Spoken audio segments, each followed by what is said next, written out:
Well, good evening, everyone. Welcome to Ham Radio Basics Live, Season 2, Episode 32, Ham Radio News and Updates. I hope everyone is doing well this evening.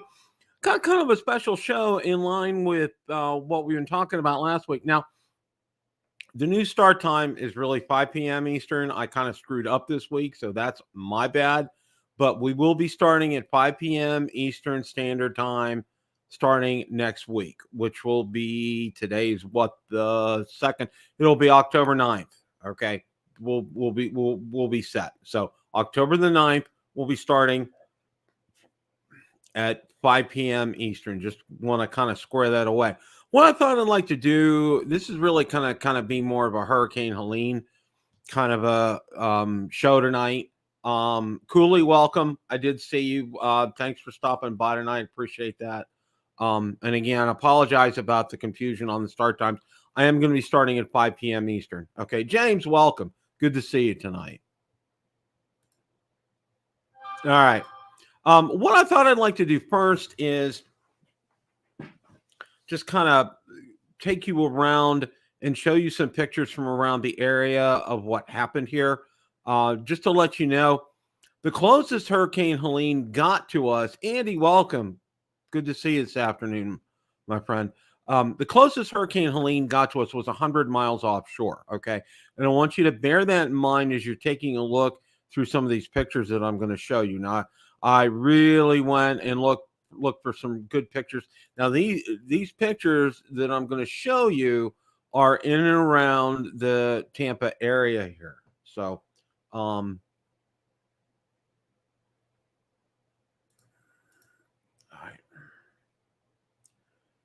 now, this picture right here that you're seeing is anytime a place gets flooded, all the drywall has to go. I mean, it's stripped down to the studs. Everything in there has to go because of mold, and that's a big problem in the state of Florida. That's why a lot of home insurers have left the state.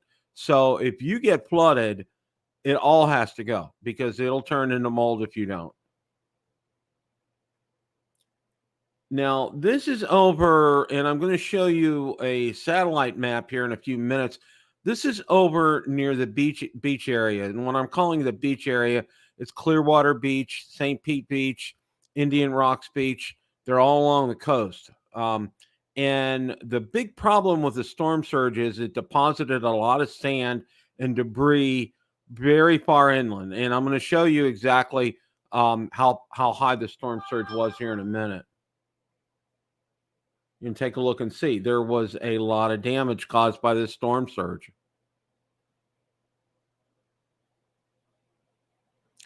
Some of these streets look like disaster zones down there, and I've been down some of these streets all the time, and you just see things are strewn everywhere. Their lawn chairs strewn everywhere. You can see in these pictures.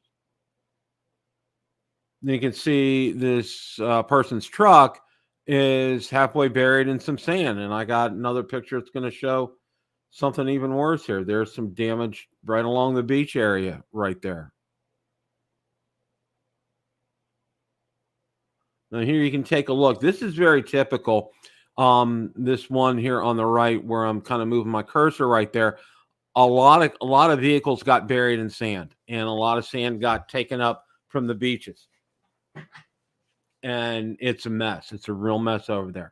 And when you get flooded, okay, everything goes. All right. And you can see people depositing furniture and getting ready to pick them up. They've already had cleaning crews, come move in on some of the beaches to try to get some things squared away. But it's going to take a long time to get that done. Now, here you can take a look and see where, this was right here where my cursor is. You probably can't see my cursor, but in that area right here where it's a normal roadway and it's all sand right now, and they're working to clear this. You can see one of the streets here in Tampa did get flooded. We did not get a lot of rain from this. We had high winds. Our winds were in excess of Chris, welcome. Good to see you this afternoon. Our winds were in excess of 70 miles an hour, but we did not. We got more rain in the morning. Now, it actually was offshore. The closest it got to us was about 2 or 3 in the afternoon, and we had a lot of wind. We did not have a lot of rain from this, which was unusual. I've been here 13 years, probably had about 10 of these events happen. This was by far the least amount of rain that we've had. Now, this was very scary here. This is a picture. There's an interstate from bridge from St. Petersburg to Tampa. It's called the Howard Franken Bridge. And this was right before it was shut down. And in my opinion, they probably should have shut this down a whole lot earlier than it was, because it is just an absolute positive mess.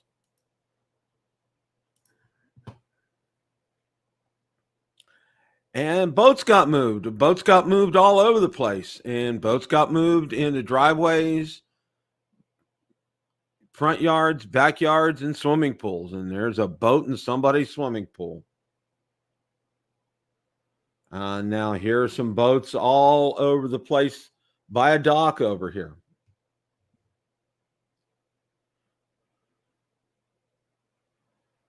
And some places just got utterly destroyed. The ones that were up close by where the storm surge was, just total devastation in some areas. There's another picture of that again. I think I accidentally copied that in there. These two. And there's another picture of the area over in Clearwater. And as you can see right here, they have everything goes. Absolutely everything goes. Fortunately, where we live, we don't live in a floodplain, and I'm going to show you exactly where we're at. So flooding is the main concern during a hurricane, and we're going to talk about that a little more in a bit here. And it moved cars all over the place, and you can see right here. And one of the things I can tell you is where in our area where a lot of people lost their lives were in areas that were told to evacuate, and they chose not to evacuate. They chose to ride the storm out. There's a lot of old timers down there that have been through a lot of hurricanes, and they think they can ride these out. Well, this one was very different in terms of the storm surge, and there were warnings from every meteorologist in the area, and they mandatory evacuation orders because of the storm surge. And as my favorite meteorologist in the area says, water always wins. Okay. You're not going to win against water unless you get out of water's way. And that means by evacuating. And take a look here. Some more devastation. People just having to throw everything out. Now, these are power crews that were lined up and starting to do repairs. And we had, there's not our utility provider, but Duke Energy is another one down here. We have TECO. Duke Energy said it's going to be weeks, not days, but weeks before power is restored. And a lot of that is because some of the areas were flooded and they needed to get to them and they couldn't yet. And some of them there's simply just too much debris right now, and they have to get the debris cleared before they can go in and repair the lines. This was a car that caught on fire, and I wanted to stop right here for a minute. Yes and no, James. We're about, and I'm going to show you on a map, we're about 7 miles inland. So where we're at is not on a floodplain.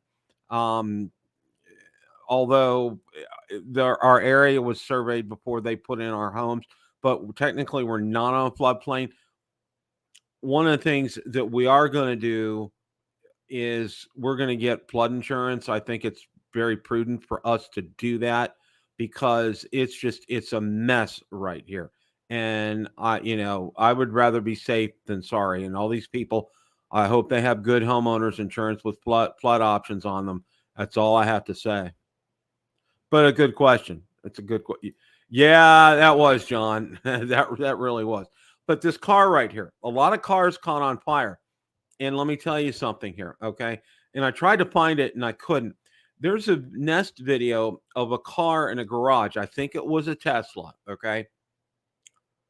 And it shows what happens when salt water gets in contact with these batteries.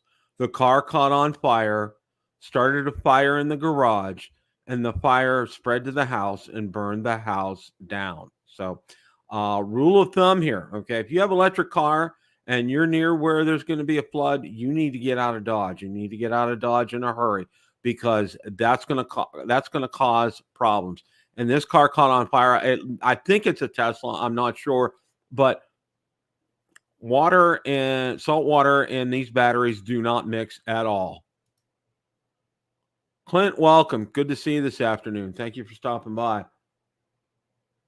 And somebody's business, just they have to start from scratch. Now here's a map, and I want to show you, kind of give you an idea. It's a good satellite map to kind of give you an idea where the V is where we live right here. Okay. That's where we live. Now, as the crow flies, as you're going here, and you can probably see, probably can't see my cursor. I'm trying to move it, but if you go left here, this is Tampa Bay right here. Now, Tampa Bay is only 20, 25 feet deep. It's not very deep at all. And a lot of times, the last hurricane we had come through, I think Idalia last year, the winds were such that it literally emptied the bay. It pushed all the water up on shore and it emptied the bay. So you can kind of see where we're at now. The Gulf, right, and I'm trying to do it. Cursor's not showing up here, but all along the coast up here where St. Petersburg is, which is across from us, all up and down the coast. Those pictures I was just showing you. All this damage is from over here, and then all along the bay as well too. Quite a bit of this area received a lot of storm surge damage as well. So you can tell. Now, like I said, the bay's not very deep, but as you go out in the Gulf, it gets to be fairly significantly deep. Now, here's a picture, and this is so good. This is Idalia. This is a storm surge from Idalia last year. And it's the bottom marking on the pole here. This one for Helene, look where it's at. It's about 5 feet higher, literally. And when yeah, Chris, we're okay where we're at.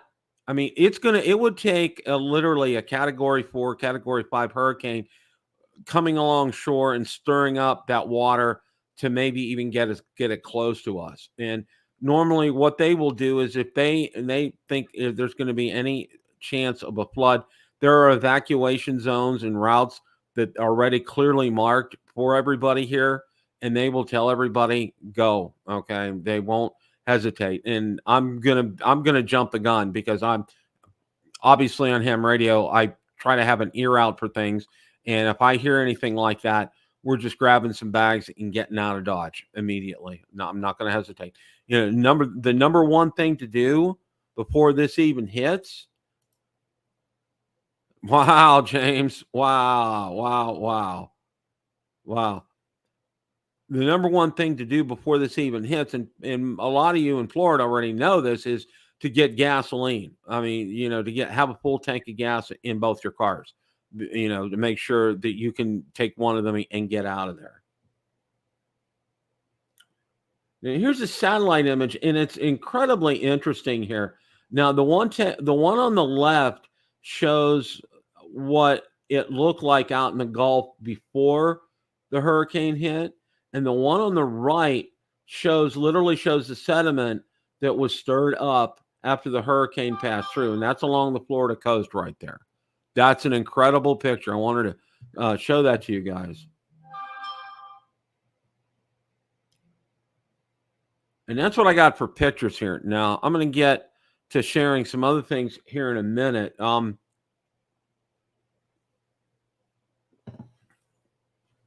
Let's go. Let's see, where am I going to show first? Okay. Now, during the hurricane itself, let's see. I'm going to get this up here. Okay. Now, during the hurricane itself, I did check into a local net. Uh, it was run by, there's a ham radio group that's not that far away from me, and this was probably the closest repeater I had. And I checked in, and a lot of people checked in, and were good reports around here because, like I said, the further inland you are here, we're like 6-7 miles inland. Further inland you are, the better. We're good. We could probably get better, but I think we're good where we're at, because it would take a major, major, major catastrophic event to get water close to us. So, you can see, hey, an update, as I mentioned, I got out of the Asheville area yesterday. You can see there's a lot of these, and if you guys get a chance, go out there to read some of these. I tried to post as much information as I could out on my Facebook group pages and out on Twitter about people with ham radios that are going up into the area right now to try to assist. And we're going to talk about that here in a second. He's setting up some nets and taking some equipment there. If you're operating disaster relief in the mountains, please sound off below with your call community and typical QTH within that community. Again, hi gang, my HF station is off the air at the moment. Anybody can get this to the Mitchell repeater, that would be great. And he had a message right here. Great information here. And and I'm going to tell you what, I was our good friends at Ham Radio Prep. All right. They have a new course called Emergency Communications. I don't know if you got, thank you, James. I appreciate that. I don't know if any of you Ham Test Prep have taken that. They're a great course. And James, who's the CEO of them, had him on. I loved him. I met him at Hamcation. Just a wonderful guy. His organization is top notch.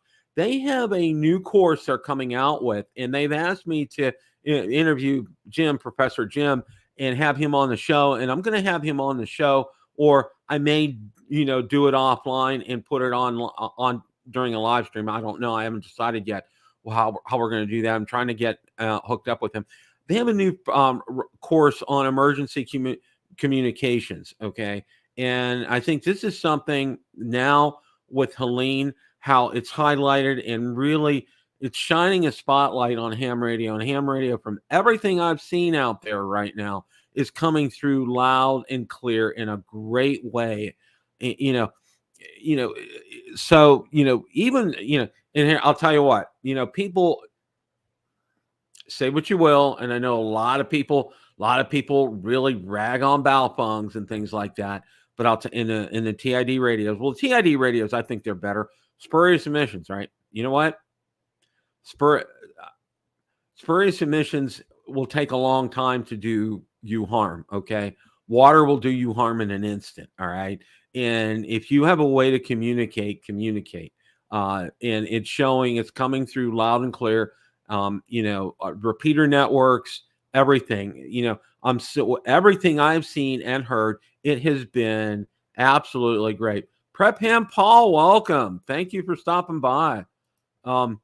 Everything I have seen right now during this crisis, people have really stepped up to the plate in a big way. All right.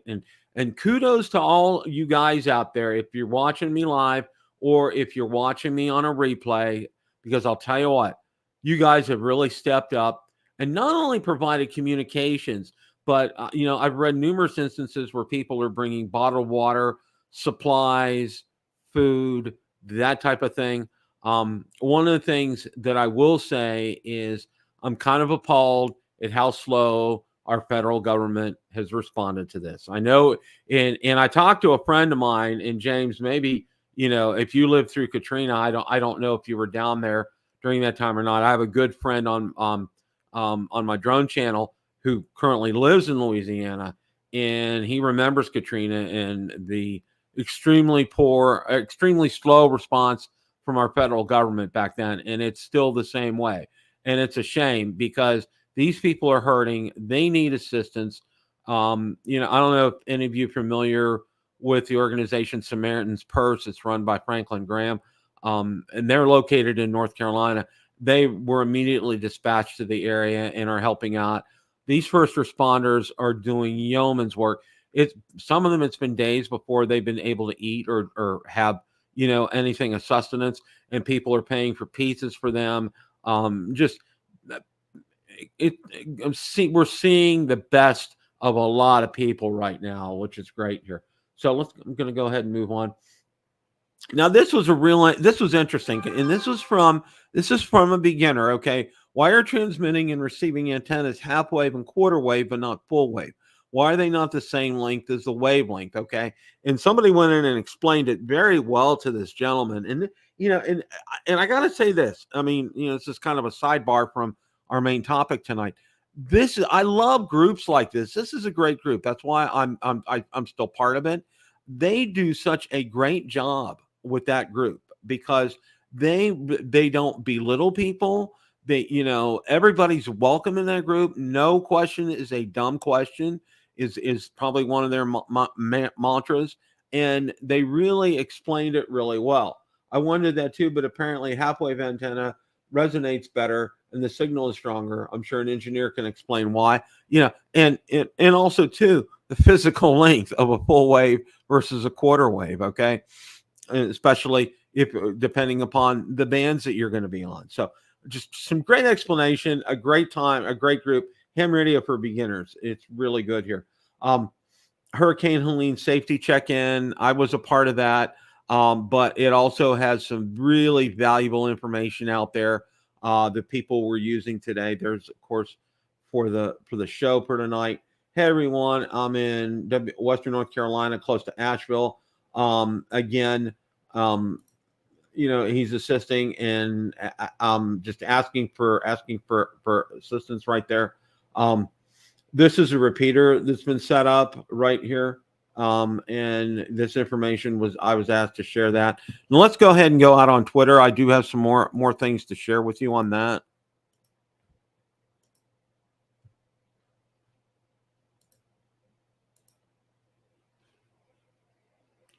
Okay, and I was showing the win from our house. This was from last week, and of course the repeater. Our good friend Walt had 5/8 wave vertical antenna for 10 meters. Good video on that. When you get a chance, make sure you get out there and watch that. Gentleman did a credible map here of Tennessee. Found one in his Library of Congress, printed it out on 4 photo paper sheets, then placed it together. It lays under a clear cover I have on the desk. Worked out pretty nice. So that's a great option for you if you live in your state. This is for my This is for my drone channel, and a lot of you, it's really interesting because. Okay, you'll know come since 83 back. Okay. Yeah.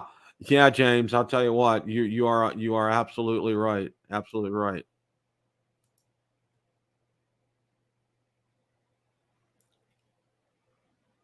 It's our friend Mike.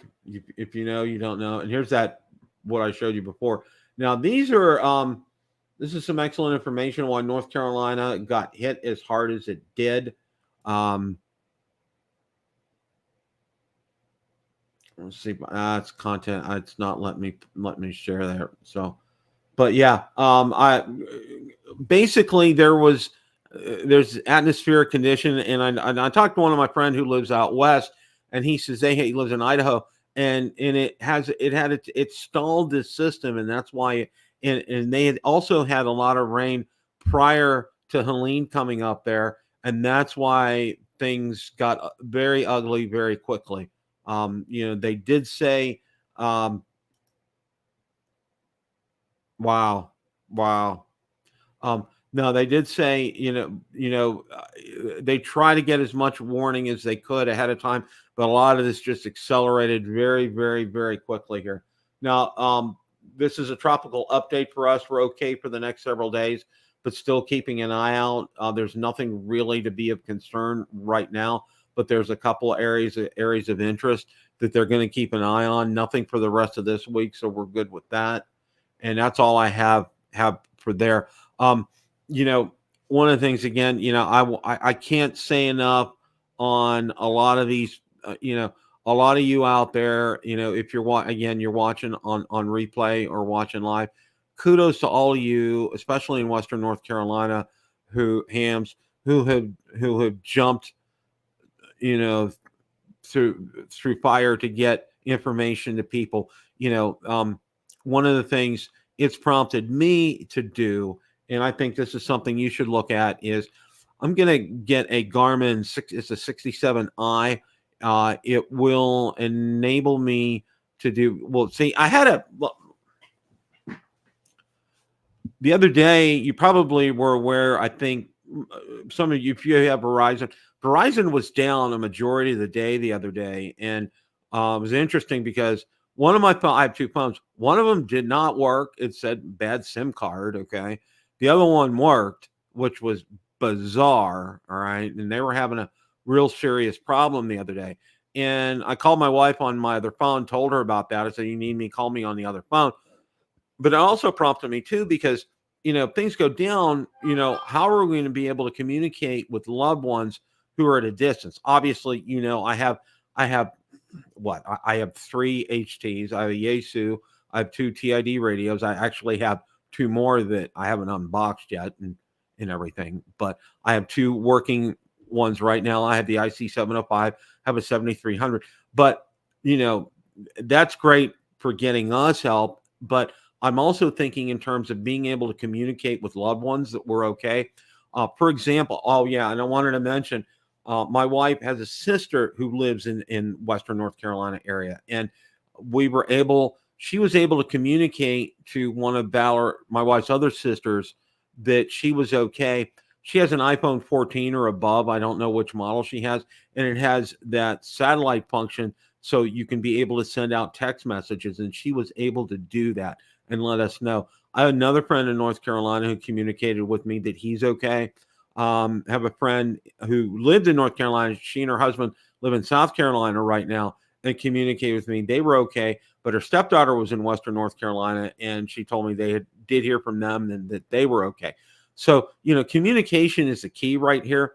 It's a Garmin 67i. It runs about $500, and it's an inReach, and it has an SOS feature. It has an incredible maps feature on it. You can do weather. I mean, a lot of people use these for hiking, but it's a tool that I think you could. Harvey, yeah. I remember I remember that, James. Yeah, that was bad. Yeah. Exactly. Um, but this Garmin 67i, it has a inReach feature. It has an SOS on it, which is great, but you can also be able to send text messages to phones, and also Facebook Messenger is available on there. This battery lasts, even if you have it on full time, can last for unbelievable amounts of time. I think somebody said 12, 13, 14 days this battery lasts in this full series of maps. You have to pay some extra for some things on it, but it's very robust. I've done a lot of research on it, and I'm going to add it as a tool to have in the house because I wanted to be able. I had to text my kids on Messenger on Facebook, to let them know. I could send it from my other phone, but they wouldn't know who it was. I said, "Hey, my other phone is down. This is my phone number. This is how you get a hold of me." Well, what's nice with this Garmin, you also use, what's real nice is you can use it in conjunction with your phone. Okay, meaning it pairs with your phone. It has Bluetooth.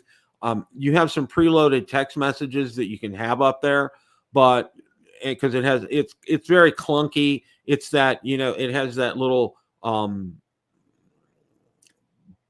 it doesn't have a keypad to it, so you have to move your cursor over, hit it, move your cursor over, hit it to do letters. It's kind of clunky to send a text that way, but through Bluetooth you can use your phone to do it very easily. So that's another thing that I'm gonna do. Now they have one. It's called the Garmin Montana, and I had thought about that, but it's older technology. Somebody said, and somebody at Garmin told them that these are guys that review these GPS locators. somebody at Garmin told them that it's due for an update, so it's something they're going to update. But it's a complete touchscreen, which is real nice, and you don't have to have your other phone with you. But what's nice with this is you can download the apps on your phone, so it'll communicate with your Garmin. So it'll be kind of a seamless thing right here. So. Oh, absolutely, James. Absolutely. And that's why I it was amazing how I found that. I started doing some research on it because I heard that Android is soon going to be coming to doing what the Apple phones can do with satellites, which is good. But I wanted something now, and my wife and I, we talked it over and we agreed we're going to go ahead and get that. I think that's really going to do us very well. I'm really excited about that.